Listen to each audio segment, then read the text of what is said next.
편입의 끝판왕 고려대 그리고 연세대 그 두 학교를 동시에 합격한 주인공을 만나보겠습니다.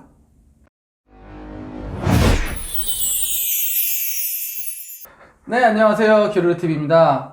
오늘은 고려대와 연세대를 모두 합격한 주인공을 한번 만나보려고 합니다.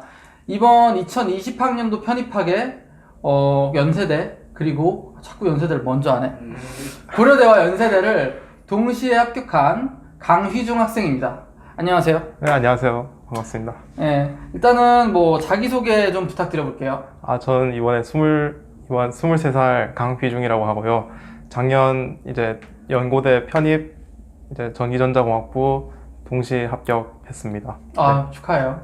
그리고 최종적으로 이제 연세대로 진학하게 되었습니다. 왜 그랬어요? 네.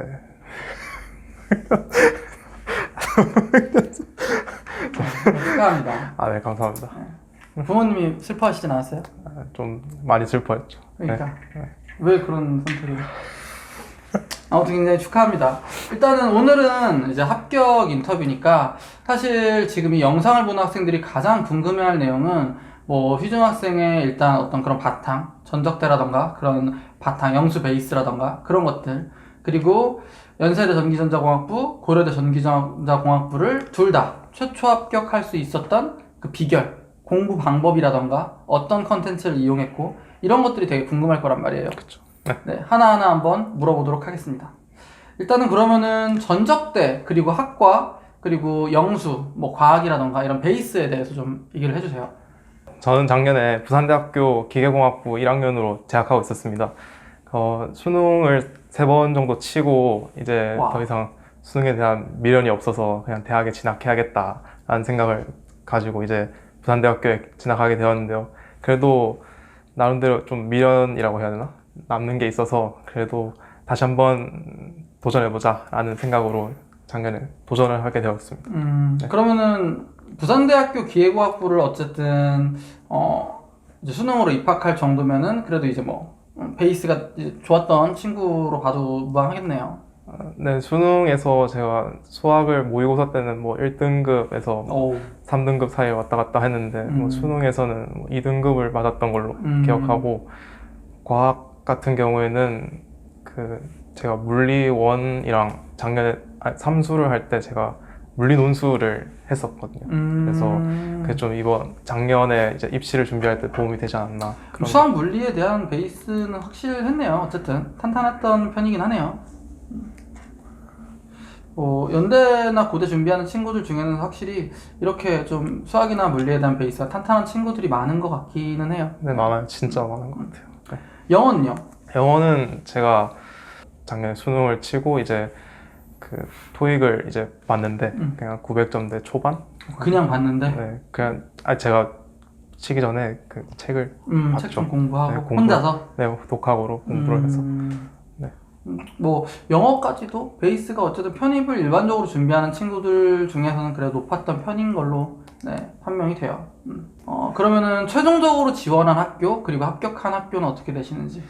제가 지원한 학교는 그 연세대학교랑 고려대학교 고려대학교랑 연세대학교? 고려대학교랑 연세대학교 전기전자공학부를 지원했고 두 학교만 지원했고 이제 최종적으로 두 곳 모두 최초 합격을 제가 받았습니다. 대단해요, 진짜. 감사합니다. 최종적으로 그래서 연세대학교에 등록을 하시고. 네. 그렇죠. 그렇게. 안타깝네요. 그럴 수 있죠. 인생에 살면서 판단을 잘못하는 그런 순간들. 그러면은 공인영어 점수는 그럼 최종적으로 연대하고 고대 어떻게 지원하게 돼?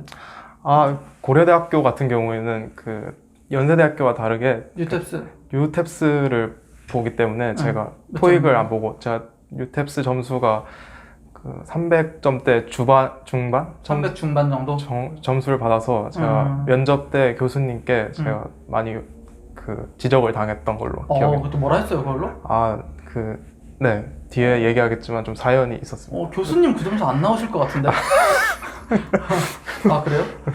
토익은요? 토익은 아까 말씀드렸다시피 지원할 2번 정도 쳤는데 처음에 수능 끝나고 바로 쳤을 때 900점대 초반이 나왔고 나중에 또 한번 다시 쳐보자 해서 8월 달쯤에 쳤는데 보통 떨어지죠. 더 800점대 그렇죠. 초반으로 역시. 네, 보통 떨어져. 그래요. 공부를 안 하니까. 그럼 토익은 900점대 초반으로 연세대 냈고 네, 그렇죠. 탭수로 안 냈고요. 네, 탭스로는 안 했어요. 이게 뭐 사실 비교했을 때 환산 점수로 했을 때 토익이 더 유리하다고 하더라고요. 네, 그런가. 그러면 부산대학교 기계공학부에서 그러면은 그 연대 전기전자공학부로 편입하기 위한 그런 어떤 베이스를 좀 다지는 시간이 좀 있었나요? 얼마나 거기서는 다녔어요? 제가 운이 좋다고 느꼈던 게 그냥 부산대학교에서 1학년 1학기 때 배웠던 과목이 그 연고대 편입학을 준비하는데 시험 범위랑 정확하게 이제 일치한단 말이에요. 그래서 2학기 범위까지는 안 들어갔어요? 2학기 범위도 물론 들어갔는데 그거는 제가 2학기 때 휴학을 해버려서 이제 부산대학교에서는 공부를 하지 않고 제가 따로 이제 공부를 했고 1학기 때 학교 다니면서 열심히 공부했던 내용이 이제 많이 도움이 됐구나. 편입학 시험 때 도움이 많이 됐죠. 어떤 거? 수학이랑 물리? 수학, 물리, 화학, 네, 전부 다 했으니까. 확실히 이제 부산대학교가 좀 수준이 있는 그런 학교에서 이제 1학년 때 그 공통 과목들, 계열 기초 시험들을 공부를 전공 수업을 들으면서 그쵸. 또 그때 성적도 잘 나왔다고 하지 않았어요? 성적을 제가 제 입으로 말하긴 그렇지만 그냥 과에서 1학기 끝나고 보니까 1등으로 찍혀 있어서 열심히 공부를 했다는 뜻이네요. 제가 네. 그럼 확실하게 도움이 됐겠네요. 네, 도움이 많이 되었습니다. 네. 그러면은 최종적으로 합격한 거는 일반 편입으로 준비를 하신 거예요? 아니면 학사 편입으로 준비를 하신 거예요? 제가 작년에 1학년 1학기를 다녔다는 말에서 알 수 있듯이 작년에는 이제 제가 일반 편입도 학사 편입도 준비할 수 없는 상황이었단 말이에요. 그래서 근데 저는 이제 학사 편입으로 연고대를 지원했고 합격을 했습니다. 네. 그러면은 이제 작년에 이제 1년 동안 어떻게 보면은 부산대학교 그걸로 편입을 준비한 게 아니라 이제 1년 동안 그 독학학위제라는 걸 이용해서 이제 편입을 한 거죠. 그렇죠. 학사 편입으로. 네. 그러니까 지금 휴중학생분이 되게 좀 놀라운 케이스인 게 뭐냐면 이 작년 한 해 동안 부산대학교 1학년 1학기를 다니면서 과에서 탑을 하고 그리고 그걸 하면서 독학학위제로 영문학사를 1, 2, 3, 4단계를 1년 동안 준비를 하면서 1년 만에 합격을 했고 그 과정을 하면서 이제 연고대 이제 그 전공 준비를 전공이래 그 고려대와 연세대 그 계열기초 필기시험 준비를 또 이제 1년 동안 인강으로 그렇죠. 이제 같이 한 거예요. 병행을 한 거예요. 그러니까 사실 이게 말도 안 되는 스케줄이에요, 사실. 근데 이거를 이제 했더라고요. 제가 굉장히 놀라워서 이제 꼭 인터뷰를 좀 하고 싶다. 우리 학생들한테 이 이야기를 들려주고 싶다라고 이제 얘기를 했거든요. 그래서 사실 이 부분에서 좀 얘기를 하고 싶은 게 지금 휴중학생 같은 경우에는 제가 이 앞전에 이 휴중학생의 어떤 베이스, 부산대학교가 전적되었고 그리고 거기에 대한 베이스가 충분했었고 탄탄했었고 그리고 편입을 한 거는 결국에는 순수 학점은행제나 뭐 독학사로만 한 거죠, 사실. 독학학위제만으로 영문학사니까. 그쵸. 그것도 뭐 컴퓨터공학도 아니고요. 영문학사예요, 영문학사. 여기서 많은 학생들이 걱정하는 게 사실 뭐 독학사나 학점은행제 이걸로는 뭐 고려대나 연세대 같은 최상위권 학교는 합격을 안 시킨다던데요, 교수님들이. 막 이러면서 걱정하는 학생들이 많아요. 저도 알고 있고. 근데 제가 그럴 때마다 얘기를 하거든요. 사실 어려워요. 어려운 건 맞는데 그 합격자들도 많이 없고요. 근데 왜 없냐면 사실 실력에서 뒤처지기 때문이에요. 지금 휴중학생 같은 경우 보면은 뭐 영어나 뭐 수학이나 물리, 화학 이런 부분에서 실력이 뒤처지질 않아요. 다른 학생들에 비해서. 그리고 본인도 또 열심히 그 편입에 맞는 또 이제 준비를 했고요. 그러다 보니까 이렇게 영문학사, 독학사로 이제 학위를 땄어도 최초 합격을 두 군데 다 모든 교수님들을 이제 뭐 설득할 수가 있었던 거죠. 이해되시나요? 그러니까 막 내가 학점은행제 순수 학점은행제라서 또는 뭐 내가 뭐 독학학위제라서 남들보다 내가 전적대의 네임밸류가 내가 떨어져서 나는 떨어졌어, 나는 합격할 수 없을 거야 라고 생각하는 분들은 말이 안 되는 거예요. 실력으로 이제 교수님들을 설득하면 무조건 합격을 할 수 있다는 거죠. 근데 그 비중이 적은 거는 사실 그 학점은행제나 독학사로 준비하는 친구들이 일단 그 베이스에서부터 차이가 좀 많이 나긴 합니다. 그래서 뭐 또 물어보긴 하겠지만 휴중학생한테 저 들었을 때는 일반 편입, 학사 편입, 그 연대 이제 전기전자공학부 동기들 같은 경우에는 스펙도 되게 화려하다고 해요. 엄청나다고. 네. 그렇죠. 네. 제가 그 연세대 전기전자공학부 이제 동기분들하고 같이 모일 자리가 있어서 모였는데 오신 분들 보면 그 전적대학이 한 번쯤 다 들어봤을 법한 인서울 명문대학교에서 다 오셨더라고요. 제일 좋은 분은 혹시 어디서 오셨어요? 제가 제일 봤을 때 성균관대에서 오신 분도 맞아. 봤어요. 네. 저도 그 선배가 성균관대에서 온 선배가 있었으니까요. 아무튼 대단하신 분들이 진짜 많은 것 같아요. 학사는요? 네. 학사로는 저랑 같이 연세대로 같이 들어오신 분이 있는데 이제 전전? 네, 전기전자고 그분도 전적대가 진짜 나쁘지 않았던 것 같아요. 그분도 그러면 4년, 그분은 어떻게 들어온 거예요? 4년 졸업하고? 그분도 인서울 대학교에서 이제 다니다가 독학학위제로 그분도 학사학위를 따셔서 들어오신 걸로 제가 알고 있거든요. 그분도 결국에는 학점은행제나 독학사 같은 그런 수단으로 편입을 한 거잖아요, 학사를. 그쵸. 네. 실력은 있었던 분인 거고, 당연히. 네, 실력은 진짜 대단하신 분입니다. 네. 그러니까요. 이게 맞는 것 같아요, 이게. 왜냐면은 합격자들이 스스로 말을 해주고 있잖아요. 실력만 있으면 합격할 수 있다. 네. 거기에 대해서 불안하실 필요가 전혀 없다고 생각을 해요, 저는. 자, 그럼 여기서 많은 학생분들이 좀 궁금해 하실 텐데, 이 독학학위제, 즉 독학사를 이용해서 1년 동안 1, 2, 3, 4단계를 전부 합격을 해서 그 학위를 이용해서 이제 편입을 한 거잖아요. 그쵸. 네. 근데 그걸로 이렇게 학사 편입을 준비하는 케이스가 많진 않은 걸로 알아요. 근데 네, 그렇게 준비한 이유가 혹시 뭘까요? 제가 멘토님은 규류 TV를 제가 1년 전에만 좀 빨리 했더라면 제가 독학사로 편입을 안 했을 건데 제가 당시에 알아본 바로는 1년 만에 학사 학위를 딸 수 있는 거의 유일한 방법이 저는 독학사로만 알고 있어서 결국엔 저는 선택의 여지가 없어서 그냥 이 방법으로 마지막으로 도전해보자 라고 생각해서 이제 어쨌든 합격을 했으니까. 네. 예, 그래서 뭐라 해야 되지? 다른 이제 학생분들한테 그 1년 과정의 그 독학사를 하면서 편입 공부까지 같이 하는 그 과정을 좀 추천을 해주고 싶은 마음이 있어요. 제가 다른 분들이 저에게 이런 방법이 있는데, 도전해볼 거냐, 도전할 수 있을까요? 라고 물어보면, 저는 이 방법이 있다는 건 맞지만, 그래도 전 별로 추천을 해주고 싶진 않아요. 쉽지 않다? 네, 쉽지가 않습니다. 네, 저는 게다가 인강으로 연고대 편입을 준비한 경우라서 되게 힘들었어요. 그러니까 누구랑도 비교해볼 대상도 없었고 그냥 제가 잘하고 있는지 못하고 있는지 그것도 알 수 있는 방법도 없었고 그래서 네, 많이 힘들어서 저는 만약에 이런 방법이 있다 해도 그냥 추천은 하고 싶지 않다. 네. 근데 어쨌든 제가 생각하기에는 어쨌든 휘중 학생처럼 좀 베이스가 좀 탄탄하고 이런 친구들은 그래도 해볼만 하지 않나요? 공부에 대한 학습 능력이나 이런 것들이 좀 출중한 친구들은. 그렇죠.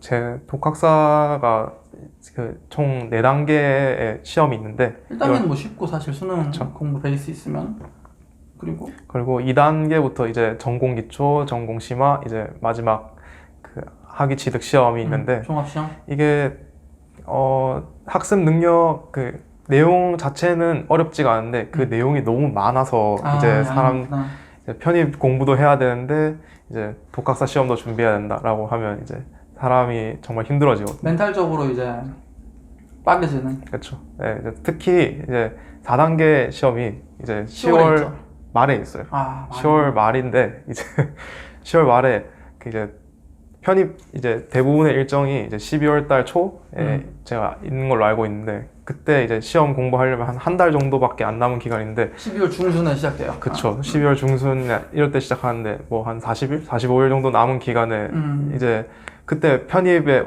모든 역량을 집중해야 될 텐데 그때 독학사를 공부하고 있다는 게 심리적인 압박이 되게 크거든요. 그래서 그때 많이 힘들었습니다. 네. 그래서 이런 부분에서는 확실히 단점은 있는 것 같아요. 이제 10월 말에 일단 4단계 시험이 있다는 이런 부분. 이게 좀 한 9월 정도 좀 당겨지면 좋을 텐데.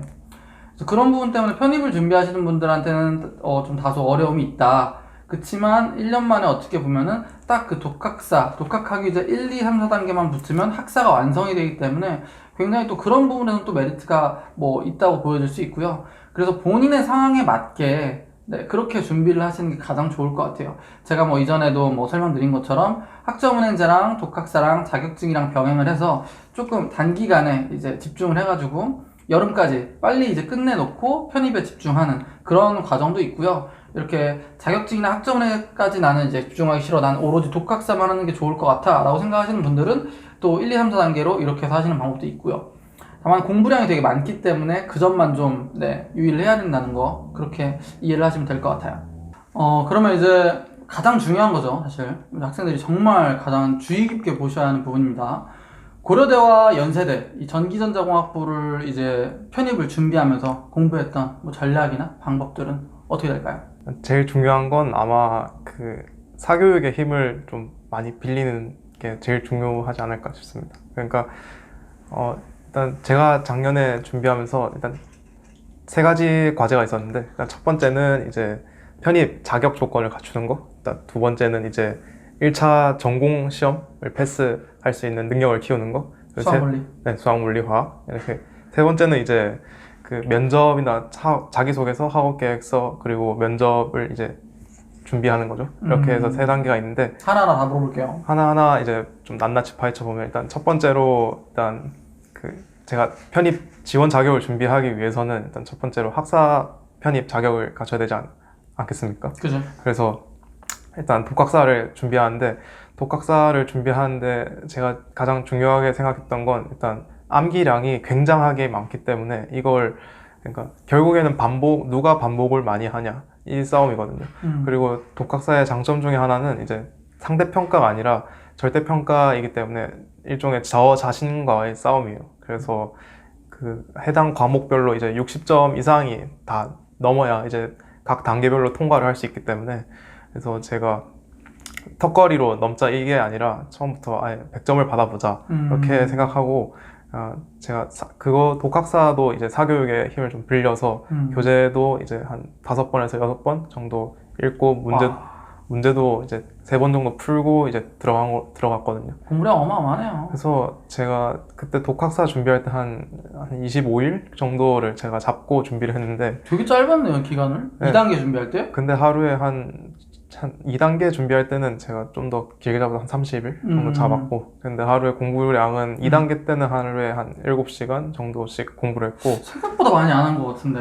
아니 근데 이게 진짜 그러니까 할 때 진짜 엄청 밀도 있게 공부를 했어요. 그러니까 뭐 개념을 좀 막 파헤치면서 공부했어요? 아니면 좀 문풀 위주로 했던 거예요? 그러니까 둘 다? 둘 다를 했죠. 네, 개념도 많이 받고 문제도 많이 풀었어요. 준비하기 전까지. 뭐가 더 중요하다고 생각해요? 일단 암기기 때문에 일단 개념만 제대로 다 알고 있어도 그냥 문제를 푸는 게 다 되거든요. 그래서 근데 개념이 양이 많으니까. 그쵸, 그게 학생들이 진짜 제일 어려워하는 부분이 그거거든요. 엄청 많아서 많이 힘들었어요. 네. 그래서 독학사를 할 때는 그냥 암기가 제일 중요하니까 그냥 그 암기를 어떻게 하면 효율적으로 할 수 있을까를 많이 개인별로 생각을 해보시고 자기 상황에 맞게 이제 효율적으로 암기를 하시는 게 제일 중요하다고 생각해요. 네. 그리고 이제 두 번째로는 이제 제가 고려대랑 연세대 잘했어요. 전공 시험을 제가 준비를 했어야 되는데, 네. 그러니까 제일 중요했던 거는 아마 그 사교육의 힘을 좀, 그것도 마찬가지로 사교육의 힘을 빌리는 게 가장 중요하지 않나. 그렇죠. 수험적으로 잘 정리해 놓은 그런. 그렇죠. 그래서 그 편입 고려대랑 연세대 그 시험 범위를 보면 미적분학이랑 물리랑 화학이랑 이게 범위만 보면 굉장히 많거든요. 그것도. 근데 중요한 시험에 꼭 낼 만한 중요한 부분이 다 있어요. 그쵸. 그래서 그거를 학생이 발견할 수가 없고, 맞아. 그걸 전문적으로 이제 연구하시는 교수님들의 힘을 이제 빌리는 게 중요하다고 생각합니다. 맞아. 그러니까 저도 맨날 이야기하는 건데 미적분학 그리고 일반물리, 일반화학이 범위가 엄청나게 넓어요. 사실 대학교 1학년 학생들 1년 내내 배우는 내용이다 보니까 엄청나게 많은데, 거기서 교수님들이 문제를 30개씩 내는 게 아니에요. 몇 문제 나와요, 보통? 연대 몇 문제 나왔어요? 연대는 뭐 소문항까지 합치면 한 13개? 14개? 수학이요? 네. 근데 미적분학 책이 뭐 못해도 한 2개 이 정도 될 텐데 13문제 나온단 말이에요? 그러면은 꼭 중요하게 물어봐야 될 것들이 있어요. 이 학생이 이 학교에 들어와서 이제 3학년부터 이제 전공 수업을 잘 따라가려면 미적분학의 주요 내용들을 알아야 되고, 그거를 또 그럼 테스트하는 시험이 편입 이제 시험인 건데 막 중요하지도 않은 이상한 데서 시험 문제를 낼 수가 없다는 거예요. 물론 변별력을 가지기 위해서 좀 일부 좀 뭐 특이한 케이스의 문제들이나 뭐 특이한 단어에서 내는 경우들도 있지만 그래도 한 7, 80%는 꼭 내야 하는 그 파트에서 낸단 말이에요. 그러니까 그쪽에 힘을 주어서 공부를 해야 되는 거고요. 그렇죠. 네. 저 형강을 다니시는 분들은 제가 학원을 다녀보지 않아서 잘 모르겠는데 인강을 들은 경우에는 꼭 스스로 공부하는 시간을 확보하는 게 제일 중요하다고 생각해요. 그러니까 인강을 들을 때는 다 이해가 되거든요. 처음에 딱 들을 때는. 그래서 이 정도면 됐다라는 그런 마음이 있을 때는 공부가 안 되는 거예요. 그러니까 인강을 듣는 거는 공부를 했다라고 생각하시면 안 돼요. 그러니까 인강을 듣고 이제 자기가 스스로 적어보면서 수학이든 물리든 화학이든 이제 적어보면서 이해하고 암기하는 그때가 진짜 공부를 하는 시간인지 그러니까 인강을 들을 때는 절대 공부를 했다고 생각하시면 안 돼요. 네, 이게 중요했던 것 같아요. 그래서 저 같은 경우에는 제가 인강 들을 시간이 없어서 하루에 한 6개, 7개 정도 인강을 한 1.5배속, 몰아서 입에서 쫙 듣고 저녁에 한 8시부터 12시까지 아니면 9시부터 새벽 1시까지 그때 막 이제 복습을 했고 이걸 다 끝내고 나서도 한 책이 끝나면 이제 그 책을 총 복습하기 위해서 한 5일? 일주일 정도 잡아서 그때는 인강을 아예 안 듣고 그냥 완전히 제 것으로 만들기 위해서 그냥 하루 종일 자습만 하면서 공부를 했어요. 이거는 제가 공부했던 방식이랑 좀 비슷했던 것 같아요. 좀 많이들 쓰는 방법이잖아요. 네, 맞아. 이렇게 해야 온전히 그 책이 나의 것으로 이제 내용이 들어왔는지를 좀 확실하게 체크할 수 있으니까. 그쵸. 네. 그러면은 좀 디테일하게 수학 같은 경우에는 어떤 파트가 좀 이렇게 중요했었고 물리 같은 경우에는 어떤 파트가 중요했었고 뭐 이런 거는 없을까요? 학교별로 좀 다르긴 한데 연세대 같은 경우에는 그 증명 문제를 굉장히 자주 내거든요. 그래서 그 학원 인강을 들으면서 수학 교수님이 이제 이 증명이 중요하다라고 한 부분은 진짜 토시 하나 안 빼놓고 싹 다 외웠어요. 그래서 근데 그 중에서 한 개가 이제 시험에 딱 나와서 뭐 나왔어요? 그 곡률에 대해서 이제 곡률에 대해서? 곡률에 대해서 증명하는 게 나왔는데 근데 그렇구나. 그걸 이제 모르면 그러니까 한 번이라도 보지 않았으면 절대 못 푸는 증명이에요. 그래서 그치. 외워야 변별력. 네, 그게 좀 변별력이 있고. 근데 그걸 딱 똑같이 쓴 거예요. 네, 그쵸. 그냥 제가 외운 대로 제대로 딱. 너무 기분 좋지. 그래서 그때 좀 이래서 사교육이구나 하면서. 저는 중간값 정리 나왔었어요. 진짜? 똑같이. 네. 중간값 정리 이용해서 문제 푸는 거, 증명하는 거. 네. 그래서 연세대 같은 경우에는 그냥 증명을 꼭 반드시 다 외우시고 들어가는 걸 추천합니다. 네. 고려대는요? 고려대 같은 경우에는 일단 그 10문제가 나왔는데 9번, 10번을 제외하고는 단답형인 느낌이 강해요. 그러니까 서술을 본다기보다는 그러니까 풀 수 있냐, 답이 맞냐 이걸 중점적으로 보기 때문에 계산 연습을 특히 강조를 해서 그러니까 계산 연습을 좀 틀리지 않게 한 개 틀리면 네, 많이 힘들어지니까. 그러면 그 전년도, 전전년도 기출도 그런 식이었던 거예요? 아니면은 요번에 휘중 학생 시험 봤을 때만 그랬던 거예요? 그냥 제가 전년도 시험 문제를 안 풀어봐서는 기출 문제 안 봤어요? 기출 문제를 보긴 봤는데 그게 시험 문제를 통째로 본 게 아니라 제가 공부를 하면서 그냥 일부로만 이렇게 파트별로만 본 거라서 정확하게 모르겠는데 확실히 그러니까 경향상으로는 단답식으로 많이 내고. 저도 들은 거는 이제 편입 수학을 어느 정도만 공부해도 고대 이제 수학 시험 같은 경우에는 어느 정도는 커버가 된다라고 얘기를 하더라고요. 네. 그거랑 일맥상통하는 말인 것 같아요. 네, 그런 면이 없잖아 있어요. 네. 9번, 10번은요? 9번, 10번은 이제 서술형도 이제 풀이 과정을 주로 보는 거라서 풀이 과정을 쓸 때는 이제 이 증명에서 이 이론 논증이 꼭 들어가야 된다라는 부분을 탁탁 짚어줘서 그게 부분 점수가 다 들어가는 거니까. 네, 그렇죠. 그게 누가 봐도 이건 논리에 빈틈이 없다 이런 걸 이제 받아야 좋은 점수를 얻을 수 있겠죠. 네. 그렇군요. 그러면은 물리 같은 경우는요? 물리 같은 경우에는 그 물리 1을 해도 일반 물리가 좀 어려웠어요. 네. 그리고 물리 논술을 한 게 있어서 그러니까 쓸 때는 상관이 없는데 그러니까 개념적으로 이해하는 거를 이제 이번에 연세대에서 문제를 풀 때 되게 놀란 게 실제 소수점까지 계산을 하는 문제를 많이 출제했단 말이에요.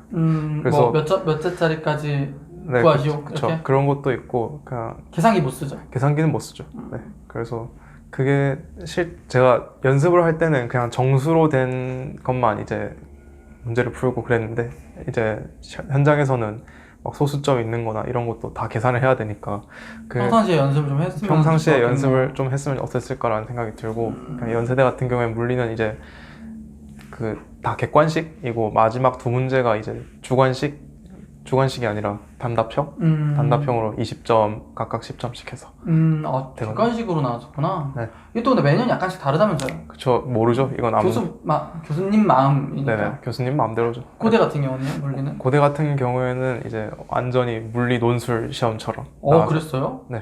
그래서 페이지 한 페이지에 이제 번호 자기가 다 써가면서 이제 풀이도 다 써가면서 그렇게 풀어야 했었죠. 네. 약간 수학이랑 물리가 연대랑 이제 고대가 약간 반대네요. 그쵸. 크로스되는 느낌? 네, 그렇죠. 신기하네요. 그럼 화학은 연대에만 있고 고대는 화학을 안 보잖아요. 전기전자 학과마다 다 달라요. 네, 그러니까 전기전자공학과 같은 경우 연대는 화학까지 10%가 들어가고 고대는 화학이 없고 연대 화학도 준비를 어느 정도 했을 텐데 네네. 어떻게 했었어요, 그거는? 일단 그 작년에 대학교 다니면서 이제 1학기 때 일반 화학 내용을 좀 앞부분까지 받고 이제 방학 때부터 이제 그 학원에서 이제 학원 인강을 들으면서 네.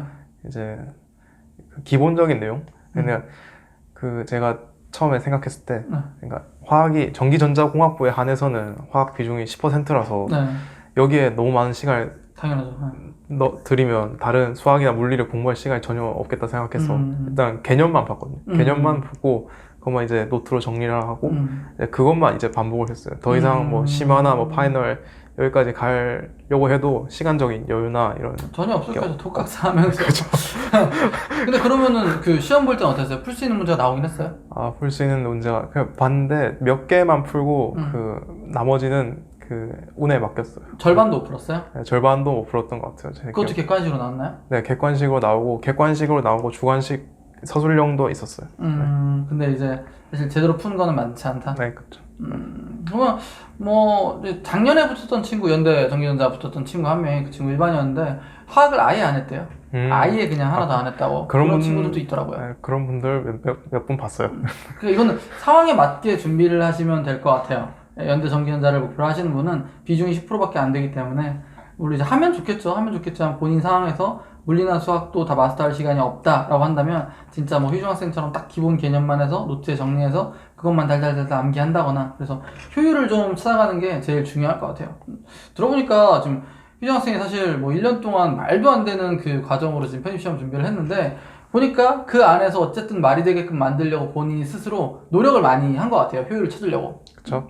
제가 맨날 강조하는 거예요. 학생분들한테. 이게 되게 중요해요. 그러니까 똑같은 시간, 그리고 똑같은 양의 공부를 하더라도 전략적으로 잘 준비를 하면은 누군가는 합격을 할 수 있고요. 누군가는 불합격을 하게 되는 거예요. 생각을 하면서 준비를 해야 되는 거예요. 물리 공부반부에 대해서 조금만 더 이야기를 해준다면 휴장생이 할 얘기가 더 있다고 해가지고 다른 파트는 모르겠는데 역학이랑 전자기학은 그냥 자기가 꼭 수학 풀듯이 꼭 자기 손으로 풀어보는 과정이 꼭 필요해요. 이게 그 수학 같은 거라서 자기가 스스로 안 하면 그 실력이 절대 안 늘거든요. 그래서 어떤 상황별로 이 상황에서 주어진 조건은 뭐고 내가 할 수 있는 식은 뭐고 그래서 차근차근 자기 논리대로 이제 풀어나가거나 자기가 이제 힘이 딸린다고 싶으면 그러니까 학원에서 교수님이 말씀하신 논리 방향을 이제 외우는 거예요. 그것도 그러니까 외운다는 게 나쁜 게 아니라 그러니까 그냥 일반 물리 내에서는 이제 풀이가 다 정형화되어 있고 전공법이다라는 게 다 존재를 해요. 다양한 풀이 방법이 있겠지만 우리는 시험을 쳐야 되니까 시험을 치기 위해서 가장 최적화된 방법을 교수님이 잘 알고 계시고 이제 학생 입장에서는 그걸 잘 습득을 해서 쓰면 되는 거죠. 진짜 뭐 역학이랑 전자기학 저도 이게 알죠. 이번 물리는 했었으니까. 저 제일 싫어하는 F는 MA밖에 모르거든요. 전자기학 변리사 시험 준비할 때도 물리 공부했었는데 극혐이죠. 역학이랑 전자기학은 진짜. 이거는 저 꼭 풀어보고 이제 자기 손으로 직접 풀어봐야만 실력이 는다. 이 점 꼭 참고를 좀 해주세요. 그러면은 이제 주요 또 그 요건 중에 하나가 1차에서 공인영어 점수가 자격 요건이란 말이에요. 그쵸. 이제 최종 합격에는 그 반영이 안 되는. 근데 이것도 질문 엄청 많이 해요. 근데 그쵸? 합격자 입장에서 얘기를 해주면 이 공인영어 점수, 아까 또 면접에서 그런 이제 또 일화가 있다고 했는데 네. 여기에 대해서 어떻게 생각하는지 좀 얘기를 해줘요. 일단 기본적으로 그 합격을 하는데 공인 영어 점수는 진짜 자격 조건밖에 안 돼요. 그러니까 무슨 말이냐면 자격 조건에서 더 받으면 교수님께 면접할 때 어필 정도로 할 수 있는 요소지 그게 합격을 좌우하는 요소는 아니에요. 네, 그건 확실하게 말할 수 있어요. 그러니까 턱걸이로 이제 받은 분들도 제가 아는 분 중에 받은 분이 있는데 오, 동기분 중에? 아니 동기는 아니고 그냥 다른 분. 다른 과? 네, 네. 그래서 아는 분이 있는데 그분은 이제 턱걸이를 했는데 그냥 붙었어요. 그러니까 작년에 고대 합격자 중에서도 네. 301점인가 같은데 뉴탭 301점인 친구도 있었어요. 네. 네, 그래서 전공 제일 중요한 건 아마 그냥 1차 계열 기초 필기 시험. 계열 기초 필기 시험 그게 진짜 제일 중요하고 그러니까 만약에 면접에서 자기가 월등 압도적으로 우수한 공인 영어 성적이 있으면 자기가 이제 학교에 들어와서 원서를 보는데 크게 무리가 없다거나 아니면 적응하는데 큰 무리 없다 이런 잘 적응할 수 있다 이런 내용으로 어필 정도로 할 수 있는 보조 수단으로 쓸 수 있죠. 네. 맞아요. 자, 이게 합격자들이 항상 이야기하는 부분이에요, 여러분. 그러니까 저한테 그만 물어보시고 걱정하지 마시고 이걸로 좀 믿음을 가지셨으면 좋겠어요. 근데 중요한 거는 이거는 지금 공대 쪽 전기전자공학부를 합격한 학생의 이야기예요. 인문계열 아닙니다. 이건 오해하지 마세요. 인문계열은 아니에요. 다를 수 있어요. 알겠죠? 오해하지 마세요. 그러면 면접을 어떻게 준비했는지 또 그 부분 되게 또 궁금할 것 같아요.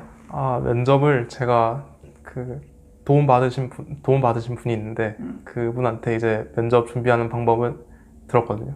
그래서 그분이 하신 말씀대로 이제 했는데 자기소개서나 학업 계획서를 쓸 때부터가 일단 면접의 시작이라고 생각하시면 돼요. 그러니까 무슨 말이냐면 이제 자기소개서랑 학업 계획서를 쓸 때 내가 왜 연세대학교에 들어가야 되는지, 내가 왜 고려대학교에 들어가야 되는지, 교수님께서 반박할 수가 없는 그런 자신만의 논리를 만들어야 한다는 거죠. 예를 들면 자기가 이제 사관학교 생도라고 하면 그러니까 자기가 이제 졸업하고 난 뒤에 이제 대학원에서 학문을 더 하고 싶은데 그 환경상 이제 공부를 더 할 수 없다. 이러면 이제 연세대학교나 고려대학교에 편입을 할 자신만의 논리가 되는 거죠. 이거 나 똑같은데. 저는 이제 원래 다니던 학교가 제가 수학과로 가고 싶었는데 제가 다니던 학교는 공대 위주 학교라 자연과학대가 없었어요. 수학과가 없었어요. 그래가지고 편입을 결심했다라는 식으로 썼었거든요. 그래서 그러니까 자신이 처한 환경에서 그러니까 자기는 이 환경에서는 절대로 할 수 없지만 연세대나 고려대학교에 편입을 했을 때는 이런 게 가능하다. 당위성. 그러니까 교수님들께서 봤을 때 반박을 할 수 없는 그런 당위성을 만들면 굉장히 이제 이 작업을 언제부터 해야 되냐. 그러니까 자기소개서랑 학업계획서를 쓸 때부터 자기가 생각을 하고 면접을 볼 걸 생각하고 이제 적어야 되는 거죠. 되게 좋은 정보네요, 이거. 그래서 줘도 돼요, 이런 거? 일극힘이. 그래서 이게 좀 중요한 것 같아요. 그래서 그러면 휴종 학생은 어떤 내용을 썼는지 얘기해 줄 수 있어요, 그거는? 저 같은 경우에는 이제 제가 이제 제가 썼던 논리는 이제 학교를 다니면서 제가 관련 서적이나 아니면 과학이나 기술에 대해서 흥미가 있어서 관련 서적을 찾아보다가 제가 이제 전기전자공학 분야에서 이제 그 H&D라는 이제 가상현실 세계에 상호작용할 수 있는 그런 그 제품을 제가 알게 되었고 여기에 대해서 제가 흥미를 가지게 됐는데 당시 부산대학교 기계공학부에서는 이제 이런 내용을 배우고 싶은데 관련 전공이 아니라서 배우기 어렵다. 그래서 나는 그 전기전자를 가장 빠르게 배울 수 있는 방법인 편입이라는 방법을 선택해서 여기 지원하게 됐다. 좀 진부한데요, 근데 이건? 네, 그렇죠. 아니, 전과 되잖아, 전과. 부산대 전기전자공학부가 있는데. 그래서 이건 좀 진부한데, 이거는? 방금 되게 잘 말해. 되게 정작 보니까 되게 진부한데? 그래서 그거 말고도 여러 사례 좀 더 있었는데 그거 너무 자세하게 얘기하면 그렇죠. 네, 그렇죠. 대충 책을 통해서 영감을 얻고 이제 관련 학과에 지원하게 됐다. 뭐 그런 식이죠. 네. 저는 언젠가 한번 들었을 때 그 책을 통해서 책을 읽다가 뭔가 이런 것들을 영감을 얻었다고 얘기하는 거 진짜 진부한 거라고 그렇게 들은 적이 있었는데 아 진짜요? 어렸을 적 어떤 경험으로 인해서 이러면 바로 읽기 싫어진대요. 아 진짜. 근데 이거는 사실 뭐 주관적인 거고 워낙에 정답이 없는 거라서. 그럼 면접은 자기소개서나 면접 이런 거는 비중이 어떻다고 봐요? 유장생? 일단 정답은 물론 없겠지만 정답은 없겠지만 그냥 1차 필기 시험에서 그냥 비슷비슷한 지원자들이 왔을 텐데 그 지원자들 중에서 자신이 이제 돋보여야 되잖아요. 그래서 그런 2차도 그냥 중요한 것 같아요. 그냥 1차를 합격한 사람들에 한해서는 그냥 1차 못지않게 2차도 굉장히 중요하다. 뭐 그렇죠. 다 고만고만한 사람들끼리 모이는 거니까 거기서 그러니까 수험생들 입장에서는 사실 뭐 공인영어 같은 경우에는 그렇지 않을 수 있더라도 계열기초 필기 시험이나 뭐 자기소개서, 사업계획서, 면접 이거는 뭐 다 중요하다고 볼 수 있어요. 그러니까 모든 걸 다 완벽하게 준비를 해야 되는 게 사실 수험생들 입장에서 할 수 있는 거고 해야 되는 거고. 면접 당시에는 그럼 면접 볼 때는 어땠어요? 뭐 그때 상황이나 이런 부분 좀 이야기해주면은. 그래서 제가 면접을 본 지가 꽤 오래돼서 그러니까 누군가 앞에서 말을 하는 게 되게 오래돼서 처음에 되게 긴장 많이 했어요. 근데 교수님께서 계속 그 환하게 웃으시면서 계속 말씀해 주셨거든요. 근데 압박 면접이 아니었네요. 압박 면접 아니고 그냥 인성 면접 왜 지원했냐, 아니면 뭐 어떤 기술이 흥미했느냐, 아니면 대학원 가서 무슨 기술을 연구하고 싶냐 이런 거에 대해서 주로 물어보고, 전공 관련 질문에 대해서는 제가 고려대학교 면접을 봤을 때 그러니까 전기전자 관련해서 따로 공부한 적이 있냐라고 그 교수님이 여쭤봤는데 제가 그러니까 솔직하게 저의 상황을 말씀드렸죠. 그러니까 저는 공부한 적이 없습니다. 안 했으니까 뭐 솔직하고 뭐를 떠나서 그냥 안 했다고 한 거잖아요. 그래서 포장을 너무 하는 거 아니에요? 아 그렇죠. 그래서 안 해서 그냥 그 뒤로는 그냥 전공 관련해서 아예 안 물어보시고. 아예 물어보시진 않았어요. 그러니까 원래 저 때만 해도 고대 같은 경우 무조건 전공 관련해서 많이 질문을 받았다고 했었는데, 뭐 얼마 전에 제가 또 이제 요번에 고대 전기전자 합격한 친구한테 한번 물어봤었는데 전공에 대한 질문을 거의 안 하셨다고 하더라고요. 그냥 완전 인성이었다고 하더라고요. 근데 이것도 과마다, 그리고 또 뭐 교수님 들어오시는 교수님이 또 해마다 다르니까 그때마다 달라질 수 있어요. 그래서 뭐 하나 정답이 없어서 이거는 사실 내가 최선을 다한다면 이제 그 다음 순위로 면접도 전공에 대한 것도 어느 정도는 준비하는 게 좋다고 생각을 해요. 근데 비중이 그렇게 크진 않은 것 같아요. 적어지는 것 같아요. 왜냐면은 계열 기초 필기 시험으로 이미 어느 정도 그 학생에 대한 평가가 되니까 그 부분에 대한 거를 전보다 많이 보는 것 같진 않다라는 게 요즘 최근에 합격한 학생들의 이야기인 것 같아요. 그러면은 편입할 때 가장 힘들었던 점 뭐 있었다면? 아마 편입할 때 가장 힘들었던 거는 이제 주변 사람들이 잘 모른다라는 거겠죠? 내가 준비하고 있는 이 편입이라는 게 뭐 어떤 건지 그렇죠. 설명하기가 힘들고. 수능 같은 경우에는 이제 대부분의 다 아시니까 재수나 삼수 같은 거 힘든 건 잘 아시는데 편입은 이게 아시는 분들이 진짜 많이 없으시거든요. 그래서 그게 뭐냐, 아니면 별로 안 힘든데 뭐 그런 거 그렇게 말씀하시는 분도 계신데 그냥 하는 분들은 다 아시겠지만 이게 장난 아니게 힘들어요. 힘들죠. 이게 또 수능 못지않게 힘들고. 힘들죠. 네, 그렇죠. 그런 부분이 좀 그랬다. 네. 공부하는 것 자체는 뭐 그래도 괜찮았어요? 할만했어요? 왜냐면 3수까지 하고 나서 또 준비를 하는 거였으니까 되게 체력적으로도 심적으로도 지쳐 있었을 것 같은데. 네, 그렇죠. 그래서 1학기 때는 그냥 편입 관련해서 준비를 뭐 안 했다고 해야 되나? 그러니까 독학사 시험 말고는 그러니까 학교 충분히 다니면서. 근데 사실 그 학교 공부가 편입 준비에 도움이 됐으니까. 그렇죠. 그게 좀 효율적으로 보냈던 시간이었던 것 같아요. 그래서 체력 회복도 하고 그냥 사람들 심신 안정 같은 것도 되고. 되게 잘 맞아떨어졌네요. 네, 그래서 되게 저는 그래서 주변 사람들한테 제가 운이 너무 좋았다. 이거 맨날 합격한 학생들 물어보면 자기 운 좋았대요. 진짜 운이 좋았어요. 근데 저도 그랬어요. 저도 똑같이 얘기를 했었는데 운도 어쨌든 그 운을 잡을 수 있는 준비가 되어 있는 사람한테 찾아오는 거거든요. 그래서 운뿐만은 아니었다. 그래도 열심히 하긴 분명히 했을 거다라는 거는 아까 얘기하면서 다 겸손하시네요. 아닙니다. 그럼 이제 마지막으로 이제 합격하고 나서 이제 가장 좋았던 점은 이제 어떤 거였는지. 가장 좋았던 건 역시 부모님의 자랑스러운 아들. 그래요? 그렇게 된. 근데 마지막에 불효했잖아요. 근데 그러했잖아요 마지막에. 아, 그건 좀 안타깝네요. 네. 슬퍼하시잖아. 아, 살짝 좀 살짝, 왜 둘 다 못 가냐. 둘 다 하더라. 월화수는 이제 듣고, 목금토는 여기 화에서 듣고, 그것도 괜찮네요. 네. 그럼 마지막으로 진짜 마지막으로 학생들한테 이제 연대나 이제 고대 준비하는 이제 공대 편입 준비하는 학생들한테 뭐 좀 조언 딱 한마디만 또 해주자면. 일단 되게 도전한 거에 대해서 되게 박수를 보내주고 싶어요. 일단 도전을 했다는 것 자체만으로도 그치. 진짜 개인의 입장에서는 진짜 어려운 선택이었기 때문에 거기에 대한 용기에 대한 박수를 보내주고 싶어요. 지금 3월 말이긴 한데 내가 3월 말에 지금 공부하는 지금 자기가 공부한 게 뭐 공부가 되나 아니면 뭐 이게 실력이 되나 이런 생각도 막막하게 들긴 하는데 그러니까 지금 공부한 게 나중에 다 실력으로 보이진 않지만 다 실력으로 쌓이게 되고 이게 나중에 진짜 올해 말에 가서 이제 완전히 점수화되기 위한 아주 기초적인 단계이거든요. 그래서 꼭 열심히 하셨으면 좋겠고 그리고 학사 학위나 아니면 일반 편입 같은 경우에는 편입 자격 조건을 미리미리 빨리 끝이 냈으면 그러면 이제 저처럼 그 연말에 고생하지 않고 불안에 떨지 않고 편입에만 올인하실 수 있을 겁니다. 네.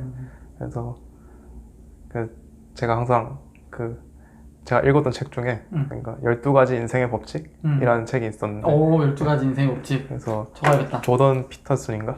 네, 그 교수님께서 쓰셨는데 제가 작년에 하면서 느꼈던 게 원래 고통은 그냥 행복이 당연한 게 아니라 원래 고통이 당연하다. 이런 게 작년에 맨날 하는 얘긴데 내가 수험 생활하면서 이제 많이 도움이 됐던 것 같아요. 그러니까 힘든 건 당연한 거지. 자기가 지금 힘들다라는 게 이상한 게 아니라 그냥 당연한 거예요. 그냥 그렇게 받아들이면 그러니까 행복한 게 인생이 아니에요. 그러니까 제가 23살이 이런 얘기를 한다고? 그러니까 제가 힘든 건 그냥 당연한 거예요. 그렇게 생각하면 이제 마음이 좀 편해져요. 그러니까 내가 힘든 게 이상한 게 아니라 당연한 거다. 멘탈에 대한 부분 얘기하는 거죠? 그렇죠.